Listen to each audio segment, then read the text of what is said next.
Hey guys, कैसे हैं आप लोग। आई होप कि आप लोग काफ़ी अच्छे होंगे। कॉमर्स की पाठशाला में मैं आपका स्वागत करता हूं। आज का हमारा टॉपिक होने वाला है कि ऐसे कौन से फैक्टर्स हैं जो कि किसी भी ऑर्गेनाइजेशन में जब ग्रुप्स फॉर्म होता है तो उसको इन्फ्लुएंस करते हैं। काफ़ी इंपॉर्टेंट लेक्चर है ये। जून 2020 में ये क्वेश्चन आ चुका है। MCO 1 का ये टॉपिक है। तो आई होप कि आप इस वीडियो को पूरा देखिएगा ताकि आपको पूरी जानकारी मिल पाए और आपको आपके जो है एग्जाम्स में अच्छे मार्क्स आएँ। उसके पहले मैं कुछ चीज़ें बताना चाहूँगा कि हमारा जो प्रोग्राम है CEP का जो पेड कोर्स है, जहाँ पे आप परचेज़ कर सकते हैं सिर्फ इसको 1500 रुपये में, जहाँ पे आपको बहुत सारे पर्क्स एंड बेनिफिट्स मिलेंगी। जब से इसके बाद जो मेन पर्क्स एंड बेनिफिट्स है उसके बारे में मैं आपको शेयर करना चाहूँगा। सबसे पहली जो पर्क्स आपको मिलेगी कि वो आपको इग्नू के जो भी असाइनमेंट्स होंगे आपके फर्स्ट ईयर या फिर सेकेंड ईयर के, है ना, वो सारे के सारे असाइनमेंट आपको फ्री ऑफ कॉस्ट आपको आपके व्हाट्सएप पे मिल जाएंगे। ठीक है। साथ ही साथ इग्नू के एग्जामिनेशन के प्रिपरेशन के लिए आपको फुल गाइडेंस मिलेगा कॉमर्स की पाठशाला की तरफ से। और साथ ही साथ जो इंपॉर्टेंट क्वेश्चंस होंगे जो कि आपके एग्जाम्स में आ सकते हैं, आप जब भी अपना टर्म एंड एग्जाम दोगे, वो इंपॉर्टेंट क्वेश्चंस हम प्रोवाइड करेंगे। साथ ही साथ उसके आंसर्स भी प्रोवाइड करेंगे ताकि आपको ज़्यादा जद्दोजहद ना करनी पड़े और आप इजीली घर में बैठे बैठे ही जो है आप प्रिपरेशन अच्छे से कर सकें। और ये चीज़ें जो है बहुत ही जल्दी आपको प्रोवाइड करा दी जाएंगी ताकि आपके पास सफिशेंट टाइम हो स्टडी करने का और आप अच्छे मार्क्स एग्जाम्स में ला पाएंगे। साथ ही साथ आपको, जैसा कि मैंने आपको कहा, आपको गाइडेंस मिलेगी ऑनलाइन। किसी भी तरह की आपको दिक्कत होती है, कुछ आपको समझ में नहीं आता, तो आप मुझसे पूछेंगे। कॉमर्स की पाठशाला आपको हर एक तरह से हेल्प करने की कोशिश करेगा। तो ये बहुत ही एक मिनिमल सा वैल्यू है मेरे ख्याल से, क्योंकि अगर आप ट्यूशन से भी करने जाते हैं तो एटलीस्ट आपको 500 रुपीज़ पर मंथ पे करने होते हैं। आपको ऐसा यहाँ पे कुछ नहीं करना और आपको सिर्फ नोट्स ही मिलते हैं और कुछ नहीं मिलता। असाइनमेंट आपको खुद से बनाना होता है। बट यहाँ पे आपको हमारे तरफ से हर एक चीज़ की फैसिलिटी मिलेगी। कॉमर्स की पाठशाला आपके साथ कदम से कदम मिला करके जब तक आप पास आउट नहीं कर जाते तब तक आपके हेल्प करता रहेगा। राइट। तो काफ़ी बेनिफिशियल ये प्रोग्राम है। इसको लेकर के मैं अलग से एक वीडियो बनाऊंगा जहाँ पे मैं सारी चीज़ों को डिटेल में बताऊंगा। बट फिलहाल इस लेक्चर पे के बारे में हम बात कर लेते हैं। एक छोटा सा जानकारी मैंने आपको दे दिया। अगर आपको मुझसे इस बारे में और बात करनी है तो आप मुझे मेरे व्हाट्सएप नंबर पे मैसेज कर सकते हैं या फिर कॉल कर सकते हैं मुझे। मैं व्हाट्सएप नंबर इस वीडियो के डिस्क्रिप्शन में प्रोवाइड करा दूंगा, या फिर जब मैं इस पेज को स्क्रॉल डाउन करूँगा तो वहाँ पर भी आपको दिख जाएगा। राइट। तो आइए फिर लेक्चर स्टार्ट करते हैं आज का। उसके पहले कहना चाहूँगा कि अगर आप हमारे चैनल पे नए हैं तो प्लीज़ हमारे चैनल को सब्सक्राइब कर लो, और हाँ, जो बेल आइकन है उसको भी दबाना ताकि आपको मेरे वीडियोस की नोटिफिकेशन जो है वो सबसे पहले मिलती रहे। राइट। तो मिलते हैं अगले वीडियो। तो स्टार्ट करते हैं आज का लेक्चर। माफ़ी चाहूँगा। स्टार्ट करते हैं आज का lecture which is about the factors of group formation, है ना। ऐसे कौन कौन से फैक्टर्स हैं जो कि ग्रुप फॉर्मेशन को इन्फ्लुएंस करते हैं। तो आइए देखते हैं। So there are various factors which influence the formation of groups in organization. Let us learn following important factors to the group formation. तो वही बात बोली गई कि जो वेरियस फैक्टर ऑफ प्रोडक्शन है उसके बारे में हम एक एक करके बात करेंगे। सबसे पहले जो फैक्टर है वो है साइकोलॉजिकल फैक्टर। साइकोलॉजिकल फैक्टर, जैसा कि आपको नाम से पता चल रहा है कि साइकोलॉजी की बात की जा रही है। आप अपने दिमाग में क्या सोचते हो, या आपका दिमाग किस तरीके से चीज़ों को इंटरसेप्ट करता है, आपका अप्रोच कैसा है किस चीज़ों को लेकर के, ये उन सब के बारे में बात की जाती है। साइकोलॉजी का मतलब है आपकी सोच। राइट। तो आइए बात कर लेते हैं। After joining the organisation, individuals joins a particular group in which he or she finds him her interest, attitude, personality, perception, etc, है ना। जब भी कोई व्यक्ति देखना किसी भी ऑर्गेनाइजेशन को ज्वाइन करता है तो वो देखना वो सारे लोगों से उसकी फ्रेंडशिप नहीं हो पाती। ऐसे लोगों से उनकी फ्रेंडशिप होती है जहाँ पे वो अपने इंटरेस्ट को शेयर करते हैं, जो जिनका इंटरेस्ट सेम होता है या फिर जिसका एटीट्यूड सेम होता है काम को लेकर। जैसे कि दो बंदे हैं, उनको मस्ती करना बहुत पसंद है, तो देखना दोनों के दोनों बंदे हमेशा साथ में रहेंगे। भले ही दोनों अलग अलग जगह से आए हों, अलग अलग बैकग्राउंड हो उनका, बट वो दोनों देखना साथ में रहेंगे क्योंकि उनका जो एटीट्यूड है वो मैच करता है, उनकी पर्सनैलिटी मैच करती है, उनका जो परसेप्शन है काम करने का, उनका जो सोच है किसी चीज़ को किस तरीके से लेना है, उस चीज़ में वो जो है एक तरीके से सेम तरीके से काम करते हैं। तो जिसके कारण से दोनों जो है एक तरह से कनेक्ट हो जाते हैं। ही और शी की बात की जा रही है, लड़का भी हो सकता है, लड़कियां भी हो सकती हैं। तो इस तरह की चीज़ें होती हैं। Matching with the individuals with the department और द ऑर्गेनाइजेशन। किसी भी ऑर्गेनाइजेशन में जो भी डिपार्टमेंट है आपका, वहाँ पे ऐसे लोग आपस में मिल जाएंगे, मतलब साथ में मिलकर काम करेंगे, या फिर ऑर्गेनाइजेशन में ऐसे लोग मिल जाएंगे, डिपेंड करता है। As a result group is form, और इसी के कारण जो है ग्रुप बन जाता है। आप आपके स्कूल में भी देखना, जब आप स्कूल जाओगे तो स्कूल में तो बहुत सारे लोग होते हैं, सब दोस्त होते हैं। ऐसा नहीं कि किसी के साथ दुश्मनी होती है, लेकिन कुछ ऐसे दोस्त होते हैं जो कि आपसे बहुत ज़्यादा कनेक्टेड होते हैं, जिसके साथ आप बहुत ज़्यादा बातचीत करते हो, अपने अप्स एंड डाउन्स को शेयर करते हो, अपने जो प्रॉब्लम्स हैं उनको शेयर करते हो। राइट। अपने हैप्पी मोमेंट्स को शेयर करते हो। तो साइकोलॉजिकल एक तरह से जो चीज़ें होती हैं वो आपको इन्फ्लुएंस करती हैं कि आपको किस ग्रुप में जाना है ना। तो ये बात होगी हमारे साइकोलॉजिकल फैक्टर्स की। अब बात कर लेते हैं सोशल फैक्टर्स की, which is also a very important factor. Individuals also form a join the group based upon their social class. अब बहुत सारे लोग ऐसे भी होते हैं जो कि अपने सोशल क्लास के लोगों के साथ ही मिलना पसंद करते हैं, है ना।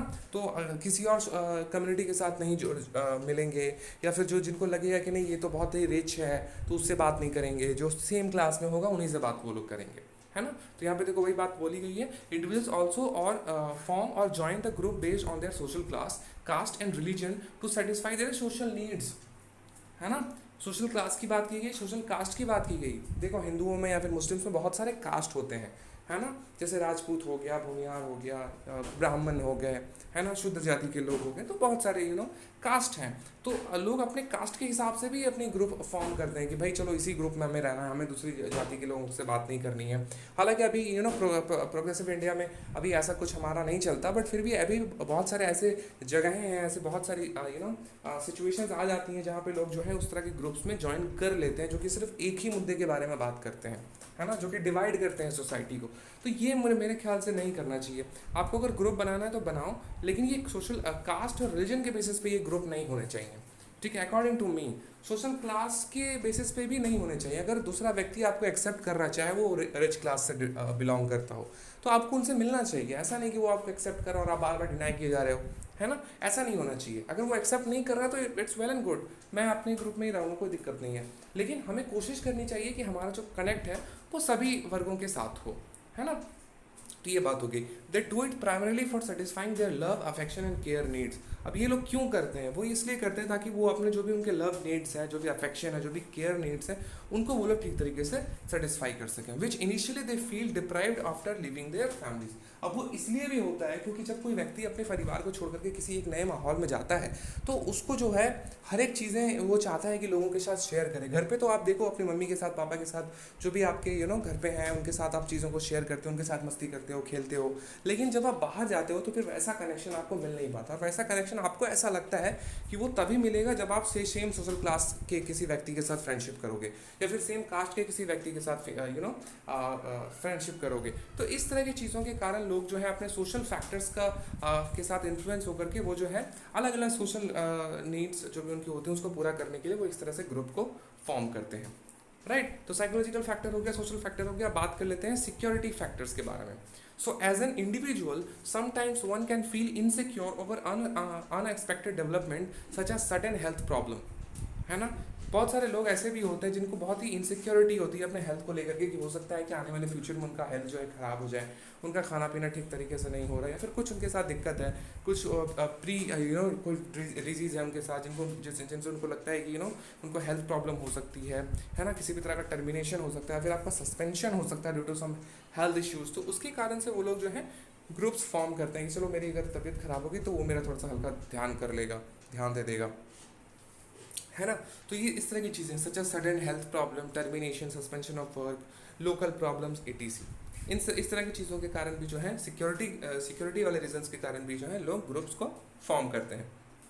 Therefore everyone likes to be in a group to feel secure to work. इसी कारण से सारे लोग जो है चाहते हैं कि वो लोग ग्रुप में रहें ताकि वो सिक्योरली जो है काम को कर सकें, बहुत ही आराम से काम को कर सकें बिना किसी झंझट के। Specially in new place for a new employ the security need could be one of the major factors for joining a group, है ना। तो किसी भी ग्रुप को ज्वाइन करने का एक मेजर फैक्टर होता है जब कोई नया एम्प्लॉई अपने घर से निकल करके किसी बड़ी कंपनी को ज्वाइन करता है, बड़ी एमएनसी को ज्वाइन करता है, तो उसके मन में सबसे बड़ा जो प्रॉब्लम होता है वो सिक्योरिटी वाली नीड के कारण ही होता है, वो सिक्योरिटी वाली फैक्टर के कारण ही होता है कि मैं अकेला रहूँगा तो मैं सिक्योर नहीं रहूँगा, मेरे साथ कुछ भी हादसा हो सकता है। लेकिन मैं अगर ग्रुप में रहूँगा तो मैं सेफ रहूँगा, मैं सिक्योर रहूँगा, जिसके कारण से बहुत सारे लोग जो है सिक्योरिटिकल फैक्टर्स के कारण भी ग्रुप को ज्वाइन करते हैं या फिर ग्रुप को फॉर्म करते हैं। अब बात कर लेते हैं इकोनॉमिक फैक्टर्स के बारे में।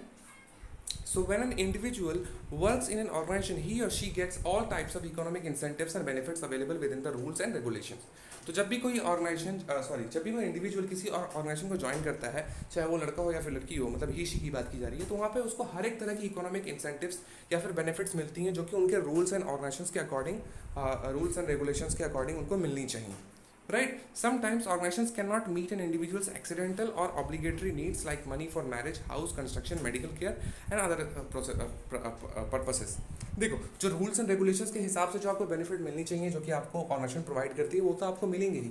लेकिन सपोज कुछ सर्टेन कुछ स्पेसिफिक नीड आपके सामने आ गया, सपोज मैरिज के लिए आपको अपने बहन की शादी के लिए पैसे चाहिए, या फिर घर का कुछ मरम्मत करवानी है उसके लिए आपको पैसे चाहिए, कुछ मेडिकल केयर की वजह से जो है आपको पैसे चाहिए। तो इस तरह की जो इमरजेंसी वाली जो नीड्स होती हैं, ये होता है कि समटाइम्स जो ऑर्गेनाइजेशन है मीट नहीं कर पाती। अगर आप एडवांस सैलरी की बात करेंगे तो हो सकता है वो आपको ना दे पाएँ, है ना, या फिर अगर आप बोनस की बात करेंगे तो हो सकता है वो आपको ना दे पाएँ। ऐसा पॉसिबल नहीं हो पाता हमेशा कि वो लोग जो है इतने सारे खर्चे आपके ऊपर करें, है ना।